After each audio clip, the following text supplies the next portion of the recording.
of today is from Maddalena Davoli, A, B, or C question format and the gender gap in financial literacy. Let me tell you something about Maddalena. Maddalena received a BA and MSc in International Relations and Economics at the University of Bologna after completing exchange years at Sciences Po Lille, France, at the University of British Columbia. She obtained a PhD in economics from Goethe University Frankfurt in 2022, so a few months ago. In 2018 and 2019, she was visiting scholar at the City University of New York. During her studies, she specialized in economics of education, gender, and culture, with a specific focus on financial literacy. And during her PhD, she worked as research assistant at the chair of for applied econometrics at Goethe University and at the Institute for Public Policy Evaluation in Frankfurt. She is currently a postdoc position at the chair for personnel economics at the University of Zurich and at the Swiss leading house for vocational education and training. So Maddalena, the floor is yours. I don't know if you prefer to sit here, maybe? Okay.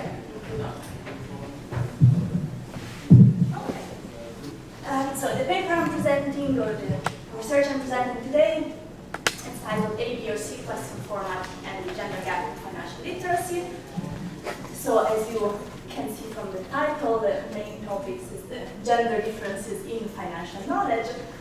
And the motivation a bit behind it is that there is broad literature backing the evidence that women appear to have lower knowledge in the financial domain, which is a finding that is pretty much consistent across different geographical contexts, but also across different social, demographic characteristics of the sample interviewed in different analyses.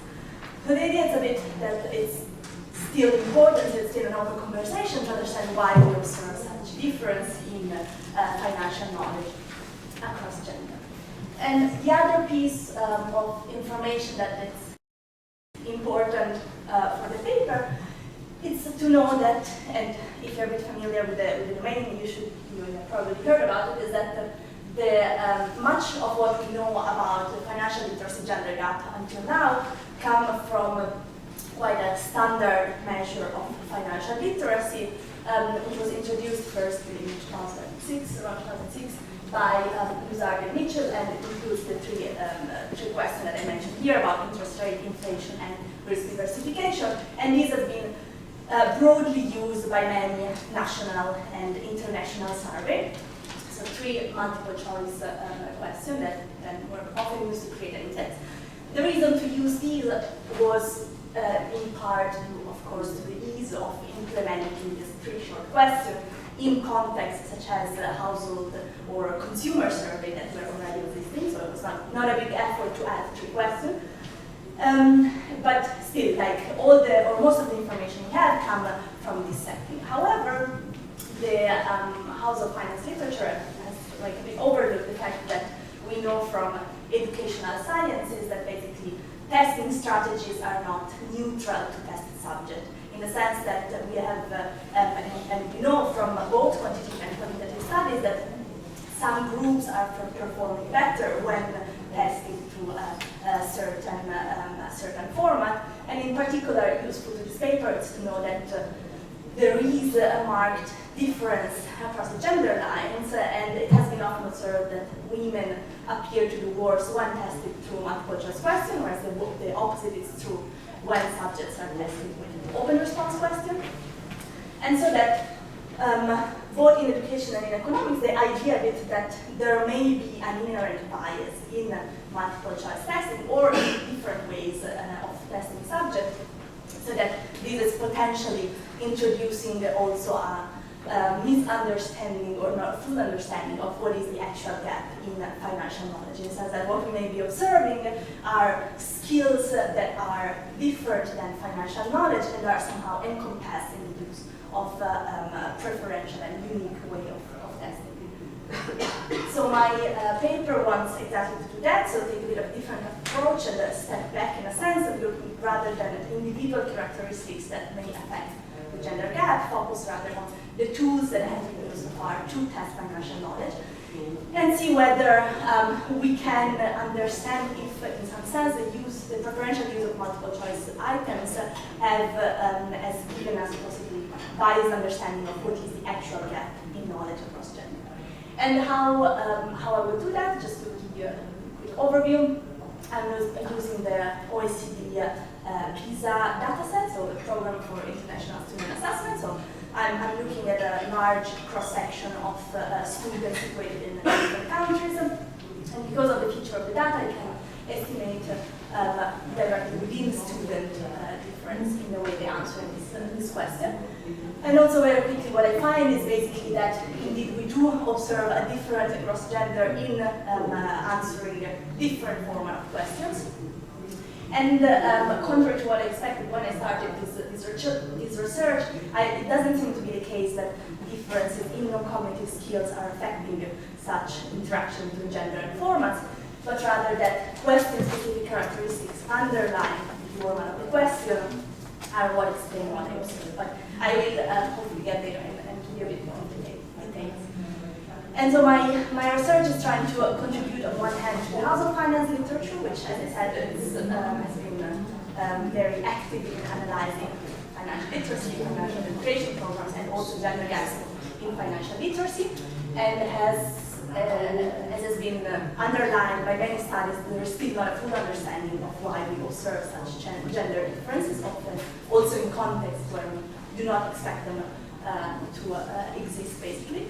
And then secondly, my paper wants to contribute in part to the education literature, which, as I said, has been a bit more active in looking at this possible inherent bias that is carried forward by the use of multiple choice questions in standardized tests. And in the sense that I look at a domain, financial literacy, which has not been hugely explored. So normally the education studies that look at that focus on math tests in contexts that are high stakes, so university entrance exam, exit exam from high school, and so on, because it's quite a different setting. And also they often focus only on multiple choice, whereas thanks to PISA, I can look at both multiple and open response question and how basically the situation changes across these. And as I mentioned, I used the PISA dataset from 2015. The idea is also to extend the study now and include the other two waves that are available, so 2012 and 2015, but for now what you will see is from 2015. And why is PISA particularly interesting from what I was thinking to do back then are two elements. And the first one is that we, in general and in average, with some exception, one of these, but let's say that on average, PISA is one of the very few studies that does not observe such a huge gender difference in the financial domain. As I said, with some exception, but on average, that's the three waves do not really see this stark difference that we observe, for example, in household surveys. And the other interesting feature, so that's quite surprising already by itself, and it's not fully clear why it's the case. And the second feature that it's interesting is that PISA is also one of the very, very few tests where we can basically observe a mixture of both open question and multiple choice question in testing financial literacy. So it's not limited to the standard measure I was mentioning before that has been broadly used in the literature.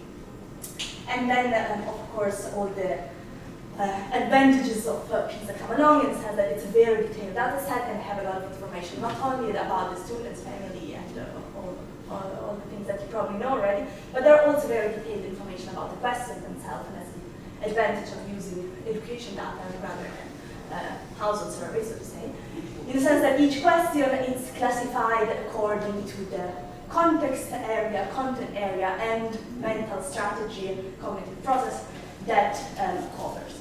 So I have a lot of information at the question level itself. So my sample is made of roughly 33,000 students on 13 countries, which are the ones that opted in the financial literacy module in PISA.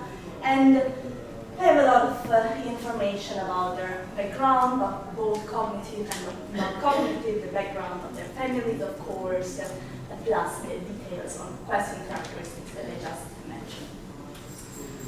And to basically show you a very first preview of what will be then also my main result, this is simply like plotting the proportion of correct question split by format of the question itself. So I'm just adding up, you know, how many correct questions the students belong to the two genders are answering. And you can very clearly see already, that's unconditional and everything, but still you can see very clearly that in the open response set, there is no gender gap. In the multiple choice set, there is no gender gap. And when you just sum all of the questions together, this confirms what OECD has been telling us in the past 10 years almost, that there is on average indeed no gender gap. So of course, just looking at this, maybe not too informative, as I said, it's simply unconditional plotting of what we see from the raw data. So what I do in my analysis is moving to a setting that allows me to compare directly multiple choice question and open response question at the student level. So what I have here is the probability that a student in school S answer correctly question Q. That's my dependent variable, which is a binary variable. And that's modeled as a function of the gender of the student, of course, the format of the question, so multiple choice versus open response, plus a large set of control at the student and school level. Because of my specification, I can go up to the point in the most restrictive specification to have student or student's effect, so it's quite detailed, so that at the final, or in the most restrictive specification, the variation we observe comes really directly from the difference in how the two gender, keeping all factor constant, address the different type of format. And what I'm interested in about is the coefficient and the interaction I've underlined in blue, so the estimate for beta 3, which is telling me the differential probability of answers, so the differential financial literacy for girls versus boys in PISA, due to the fact that the question is multiple choice rather than open response. And again, that's also another, here basically I'm applying the model I showed you before at the question level, so each of the lines you see is one of the questions that are in the set of PISA question. And while we see that there are positive and negative premium associated with being a female for all questions, we also see that in general the subset of multiple choice question has a much larger share of negative premium associated with being a female as compared to the open response one, at least on the statistical significant set of questions. And then when I perform my analysis according to the model I just showed you, here I'm including a kind of a limited set of control variables, but the result is quite robust. Now, if you look at the last column, which give me the more precise estimates, so we're controlling for some of the student characteristics, we see that the interaction term is in general always negative and significant. And in particular, what it means there is this 0.022 is that basically, on average, female students have a 5% lower probability in the sample to answer correctly a question as compared to male if such question is a multiple choice one. And as I mentioned, I can account for a lot more controls from the school and the student level. I can even get to the point where I have a student fixed effect, so just estimate the interaction rather than the level of the gender, let's say. And the result, it's quite robust. So I do find this negative and strong interaction between being a female and being able to answer multiple choice questions. Then what I do next, basically, if you are convinced, as I hope, that what I see indeed is not, it's there, so there is this negative interaction between gender and format. What I do next is try to understand why it's the case. And I explored a couple of possibilities supported basically by what the literature was telling me would be possible channel. So the first channel I thought I would look at relates to basically non-cognitive differences across gender. So what the literature often say and what we know is that differences in risk aversion, confidence, anxiety, etc. affects a lot of individual outcomes differently for male and female, and a lot of financial behavior, for example. So when I first started writing the paper and doing the analysis, I thought I would get something interesting about differences in confidence and so on and so on. But that's not really the case. So I do not find that differences in motivation, anxiety, and self-confidence, which are the features that PISA allows me to test, differently impact the probability of answering different question format. So this doesn't seem to be a channel. If it's true that there are differences in these behavioral and cognitive traits across gender, it doesn't seem to be the case that they impact differently multiple choice or open response, or the probability of correctly answering those. So what I do, and yeah, so that's just like one of the results, but basically it's telling you what I just said. So we don't see, or like I don't see a role for motivation, anxiety, and so on. So what I do next is turn to the set of question characteristics that PISA allows me to look for, which is quite a unique case, because again, that's not something that we often can look at. And in particular, as I mentioned, PISA gives me information about the level of difficulty of the test, and that's computed like across the basically the population of students answering.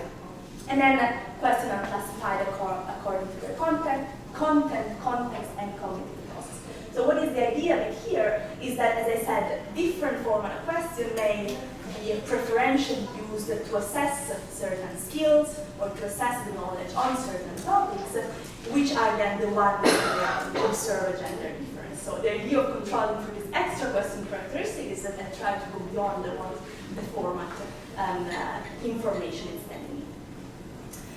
And once I introduce it in my estimation, once I introduce it in my estimation, we can go directly to the last column. So you see that for context and content, even though they do play a role to some extent, so we observe gender differences also there.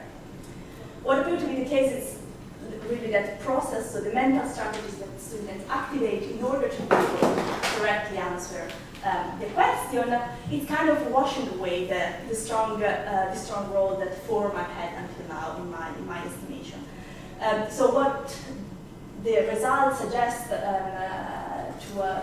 the study, I think, is that indeed, but the format of the question is used to assess in a preferential way certain skills, and more specifically, and how it's easy also to see and understand why open response questions are used preferentially to assess the ability to evaluate or explain a concept, whereas multiple choice questions are used to assess the capacity, for example, of identifying information, so pinpoint something in a text, and that's just by nature of the format itself, of course.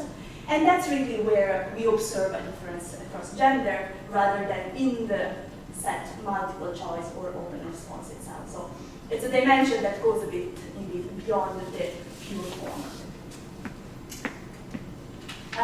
And as some extra result that I would like to show you, basically, so some other exercise I performed, and here the idea was trying, since what I showed you so far, of course, relates to 15 years old students, so that's quite different than a normal household survey or like adult respondents that we discuss about in financial literacy. So the issue is a bit, of course, that the financial literacy tests that are performed to adults are quite different than the ones that are asked to students for obvious reason. They don't have the same financial experience that adults may have. However, some of the questions that are asked in the PISA study also cover context and like topic area that is way more relatable to the standard question. In the specific there, the students are asked something about interest, about investing, about income tax. So they are not just questions about how do you buy a CD you want to buy if you have no money. So there are some questions that are a bit more relatable to the standard household context, so to say. And what I wanted to see is whether the result I found so far is also holding basically on this subset of questions that are more relatable to the adult setting. And what I find in it is that this is the case. So on this subset of questions that are presented in column 1, we also see a very strong, a much stronger negative interaction between the gender and the format of the question, which is not, does not have this magnitude in the other subset of questions. And then very finally, the last result, which I think is nice and it's interesting also because it gives me a hope on how we can think about this issue, is basically I'm here looking at how and what, or I looked at different policies and different strategies that could mitigate this negative interaction between gender and format. And what I find specifically is that those students that are more used to being assessed and to answer multiple choice questions, these negative interactive effects appear, at least for female students. Meaning there are schools, and this of course varies also a lot at the country level, but there are schools where the policy of testing students through this standardized tool is quite common and happens on a monthly basis, if not more. So this subset of students is somehow more used to this testing strategy, so that apparently not so scared, so to say, or like they learn how to deal with this type of question, and then they appear also to do better. So this maybe that's not applicable if we look at all the respondents, but it's somehow giving us a hint on how subject can learn also to overcome these differences. So coming to the end, I presented a book which I guess by now you got it. It's about differences in gender format, in question format, and how they interpolate with the gender of the students answering the question. And I showed you that basically there is quite a robust and stark difference in how female and male students answer. In particular, female students have 5% lower probability to answer correctly multiple choice question. And I present you some further results or suggestions that these may be related to question characteristics that go beyond the format and are related to the preferential cognitive strategies that different formats are used to test for. And lastly, I tried to show you that my results are on a first-hand a bit generalizable, so not just specific to the PISA sample, but possibly would apply also to all the population, and also that basically these results could be mitigated through school policies or through policies that teach in the sense how to answer to the standardized test. And so that's basically, those are also the results of my paper, and the research so far, they just want to stress the attention on how important it is to know exactly what we are testing when we decide to test something, especially if we use like a very unidimensional set of questions, which is the case for financial literacy, often case. As I said, this is justified in many situations, but it's still important to be aware that if there is some sort of bias or difference in how subjects would address, or groups of subjects would address this, the question and the content of the question and format of the question and so on and so on. So that's